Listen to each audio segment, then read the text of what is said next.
நற்பவி health டிப்ஸ்ல ஓம லேகியம் எப்படி செய்யறதுன்னு இப்ப பார்க்க போறோம். இதுக்கு தேவையான பொருட்கள்: ஓமம் 25 கிராம், மிளகு 10 கிராம், சுக்கு ஒரு சிறிய துண்டு, அரிசி திப்பிலி 10, கண்டந்திப்பிலி 10 கிராம், சித்திரத்தை விரலி மஞ்சள் தலா ஒரு சின்ன துண்டு, வெல்லம் 150 கிராம், நெய் 100 மில்லி. எப்படி செய்யறதுன்னா, ஓமம், மிளகு, சுக்கு, கண்டந்திப்பிலி, அரிசி திப்பிலி, சித்திரச்சை, மஞ்சள் ஆகியவற்றை தனித்தனியாக வெறும் வாணலியில வறுத்து மிக்சியில போட்டு நல்லா பொடி செஞ்சு வச்சுக்கோங்க.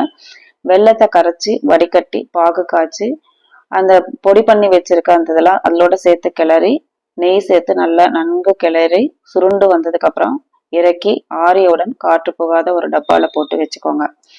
வயிறு சரியில்லாத சமயத்துல இந்த லேகியத்துல இருந்து கொஞ்சம் எடுத்து உருண்டையாக உருட்டி அப்படியே சாப்பிட்டு வெது வெதுன்னு தண்ணி குடிச்சிட்டோம்னா ஜீரணம் சரியாயிடும்.